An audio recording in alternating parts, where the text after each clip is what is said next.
दोस्तों आज का वीडियो एक इंट्रोडक्शन स्टार्ट कर रहा हूँ जो हमारी सीरीज़ चल रही है साइट इंजीनियर की, जो प्रैक्टिकल नॉलेज होनी चाहिए के हिसाब से इंटर्नशिप चल रही है जो हमारी एग्जीक्यूशन स्किल्स पे है।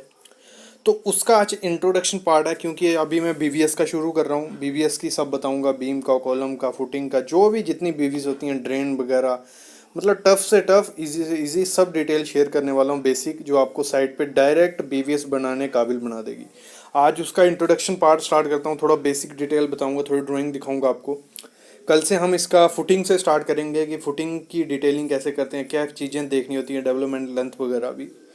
तो सबसे पहले आप सामने देखो, एंकरेज ऑफ बीम।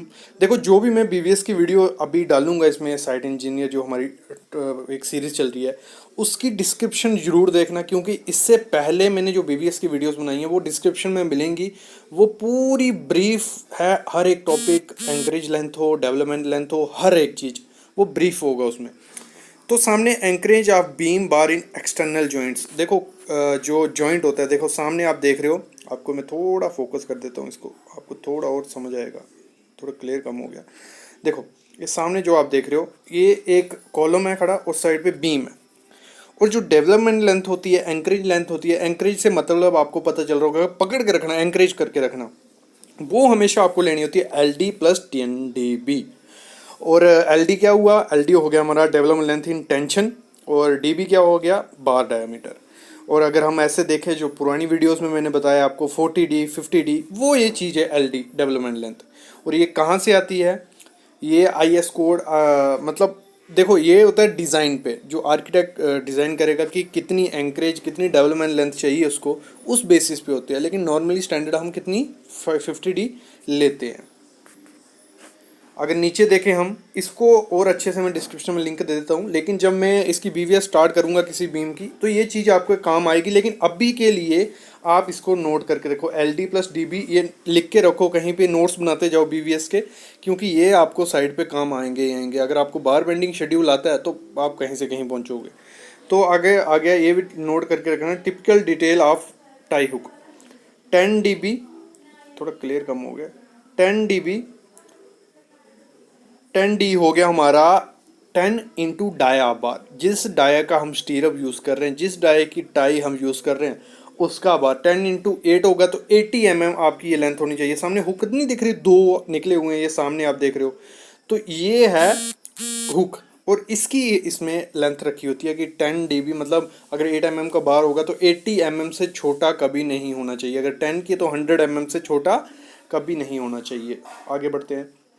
देखो, कॉलम की डिटेल कुछ इस तरह दी रहती है ड्राइंग्स पे। आगे हम बहुत मज़ा आने वाला है इस सीरीज़ में आपको, क्योंकि ये काफ़ी अच्छी चीज़ है और मैं आपको अच्छे से बताऊंगा जी। ये सर्कुलर रिंग है, ये L शेप रिंग है, इन सब की मैं डिटेलिंग आपको करने वाला हूँ। अभी मैं आज बताता हूँ आपको। अगर हम ड्राइंग पढ़े, देखो, एक क्या होता है, कोई भी ड्राइंग आएगी ना, उसमें एक टिपिकल सेक्शन दी रहती है, typical section of column ties.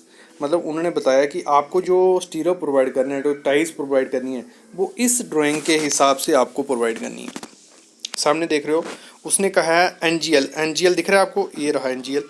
NGL से ऊपर H/6, H/6 कितना हो गया, टोटल हाइट जितनी होगी, अगर बाई चांस 3 मीटर है, 3/6 तक आपको कितना करना है, 10 mm का डाया बार, 4 इंच की स्पेसिंग, मतलब 100 mm के सेंटर टू सेंटर स्पेसिंग आपको रखनी है। फिर जब H/6 हो जाएगा, मतलब अगर 3 है, 3/6 करते हैं, हमारा आ जाता है 1100 1200, तो 1200 तक आपको कितना 100 mm से स्पेसिंग प्रोवाइड करनी है। उसके ऊपर आपको चले जाना है 6 इंच, मतलब आपका हो गया 150 mm, 150 mm पे प्रोवाइड करनी है। फिर ऊपर से H/6 जितना भी आता है 1200 1300, उतने तक आपको फिर से क्या करना है, 4 इंच, मतलब 100 mm की स्पेसिंग प्रोवाइड करनी है। ऐसे हम इस ड्राइंग को पढ़ते हैं। ये टिपिकल सेक्शन रहेगी, जितने भी कॉलम आएंगे आपकी बिल्डिंग में, आपके जो भी जिस चीज़ की कंस्ट्रक्शन हो रही है, तो उसके लिए टिपिकल रहेगा, आपको सब में ऐसा प्रोवाइड करना होता है। चलो आगे बढ़ते हैं।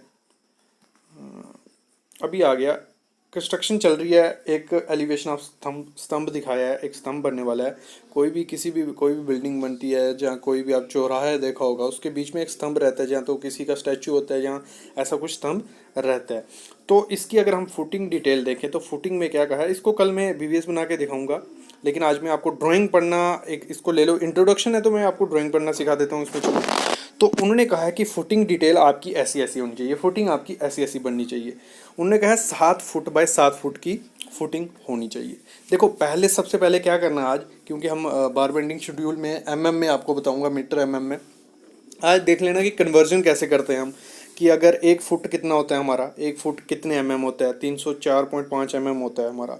तो ये चीज़ें आप 305.4 एमएम सॉरी, तो ये चीज़ें आपको कन्वर्जन कर लेनी है, फिर हमारा और ज़्यादा मज़ा आएगा। क्योंकि कई जगह आपको ड्राइंग मिलेगी मीटर एमएम में, कई जगह मिलेगी फुट में, तो आपको दोनों चीज़ों के लिए प्रिपेयर रहना है। तो फुटिंग क्या कहती है, हमें 7 फुट बाय 7 फुट की हमारी फुटिंग होने वाली है। जो उसमें पीसीसी का ग्रेड आपको यूज़ करना है वो करना है 1:4:8, 1 रेशो सीमेंट, 4 रेशो सैंड और 8 रेशो आपको एग्रीगेट यूज़ करना है।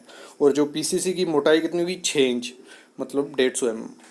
क्लियर, आगे बढ़ते हैं। अभी बोलते हैं कि जो हमारा जो फुटिंग बॉक्स सेक्शन बनेगी वो बनेगी 3 फुट की। तो ये गलत, यहाँ थोड़ा मैंच, ये आप देख रहे हो गलत दिखाया गया। 3 इंच हमारा क्या है, साइड पे जो जगह छूटेगी वो है, बाकी 24 इंच इन्होंने कहा, मतलब ड्राइंग में थोड़ा इधर झोल हुआ है। तो अगर आप पकड़ के चलो, अगर इस, क्योंकि इसमें जो डिटेलिंग हम पकड़ ली, हम चलते हैं यहाँ पे कि इसकी कितनी, इसके हिसाब से कितना है। देखो यहाँ क्लियर किया है, यही चीज़ वो यहाँ दिखाई है। कभी कभार क्या होता है, कई सेक्शन में कुछ मिस्टेक्स होती हैं, तो आप दोनों सेक्शन का रेफरेंस लेके कर सकते हो या क्लाइंट से कंफर्म करवा सकते हो। तो इधर क्लियर दिया है उन्होंने। तो हम बात करते हैं जो इसकी भराई होगी, जो फुटिंग की भराई वो कितनी है, 2 फुट। ठीक है, मतलब ये हो गया 600 mm इसकी भराई होने वाली है। फिर अगर बात करें तो 6 फुट हमारा एनजीएल तक होगा। ये सारी डिटेलिंग आपको यहाँ मिल जाएंगी, ये यहाँ दी होती हैं। जब हम बीवीएस कल बनाएंगे तो उसमें आपको अच्छे से क्लियर हो जाएगा। आगे बढ़ते हैं। फिर देखो सेक्शन देखना एक अच्छा मतलब आना चाहिए। तो इसको अगर हम बात करें, इसको अगर हम थोड़ा और डिटेलिंग के साथ देखें तो इसमें इन्होंने कहा है प्लान एक्स और तो इसमें सेक्शन डी है, जो section detail of section D, तो सेक्शन डी हमें ढूंढनी है। तो यहाँ है, तो इसी हिसाब से क्या एक इमेजिनेशन होती है। इन्होंने क्या किया होता है, ये आपको एक व्यू दिखाया है, एक फ्रंट व्यू दिख रहा है आपको, ये साइड व्यू होगा, तो वो आपको इमेजिनेशन होनी चाहिए। बाकी आपने उसने सब मेंशन किया होता है कि कहाँ क्या प्रोवाइड करना है क्या नहीं। और इसकी मैं डिटेलिंग आपको करूँगा, अगर आपको दिखाता हूँ मैं, ये उसने एक और सेक्शन दी हुई है। ठीक है, इसमें उसने पूरा ऊपर से दिखाया हुआ है कि आपका बनने के बाद, फिनिशिंग के बाद कोटा वोटा लग के, सब मार्बल वगैरह लग के तो कैसा दिखने वाला है, वो इसमें उन्होंने मेंशन किया है। बाकी ये आपको सिर्फ मैंने आप थोड़ा बेसिक दे दिया, इंट्रोडक्शन दे दिया क्या होने वाला है हमारा बार बेंडिंग शेड्यूल में। बहुत मज़ा आएगा आप लोगों को और काफ़ी चीज़ें सीखने को मिलेंगी। सब टाइप की रिंग्स, जितनी भी टाइप की रिंग होंगी, ट्रेपेजोइडल, ट्राइंगल, आपकी वो है डायमंड है, सर्कुलर है, जितनी भी टाइप की होंगे सब मैं उसमें डिटेल से आपको बताऊंगा। और भी आपको जो चाहिए होगा कमेंट करते जाना, बीबीएस के में साथ साथ में हम कवर भी करते जाएंगे। तो एक अच्छा टॉपिक आप सब लोगों के लिए होने वाला है। तो प्लीज़ जुड़े रहिए चैनल के साथ। अगर जो जुड़े नहीं हैं प्लीज़ चैनल को सब्सक्राइब कर लो, क्योंकि काफ़ी चीज़ें आपको सीखने को मिल सकती हैं। और भी अगर वीडियो पसंद आई होगी लाइक करना। ये अभी